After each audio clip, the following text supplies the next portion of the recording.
नमस्कार, मी Amol Sormare, by factor input private लिमिटेडचा प्रतिनिधी. आज आपण आलो आहोत पद्मावती, तालुका भोकरदन, जिल्हा जालना येथे. आपल्यासोबत शेतकरी आहेत आणि त्यांनी त्यांच्या शेतीमध्ये मिरची पिकाची लागवड केलेली आहे आणि लागवड करताना त्यांनी आपलं बाय फॅक्टर कंपनीचं बायोक्सेल डिओ हे खत त्या बेसल डोस मध्ये वापरलेलं आहे. तर आपण त्यांचा सुरुवातीला परिचय जाणून घेऊ आणि त्यांचा अनुभव जाणून घेऊ. दादा, आपलं नाव? ज्ञानेश्वर त्र्यंबक तायडे, मुक्काम पद्मावती, पोस्ट वालसंगी, तालुका भोकरदन, जिल्हा जालना.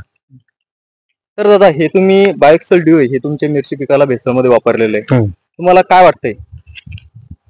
एकदम म्हणजे मिरची सुरुवातीला लागवड झाल्यापासून एक तूट सुद्धा पडली नाही. एक तूट म्हणजे बिलकुल तुटा लावायचं कामच पडलं नाही.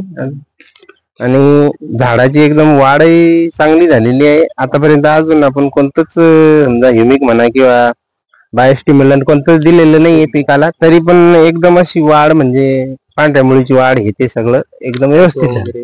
फुटवाही छान निघाला समजा एक नंबर. तर एकंदरीत हे शेतकऱ्यांनी वापरायला पाहिजे का एक खत? हो, वापरायला पाहिजे. कारण जी जमिनीची आजची गरज आहे ऑर्गॅनिक कार्बन वगैरे या सगळ्या गोष्टी आणि बॅक्टेरिया, कारण आपलं बायोक्सेल डिओ हे बॅक्टेरियायुक्त खत आहे जे की शेतकऱ्यांनी वापरायला पाहिजे. हो, वापरायला पाहिजे. प्रत्येक शेतकऱ्याने वापरायला पाहिजे आणि पीक कोणतंही असो वापरायला पाहिजे.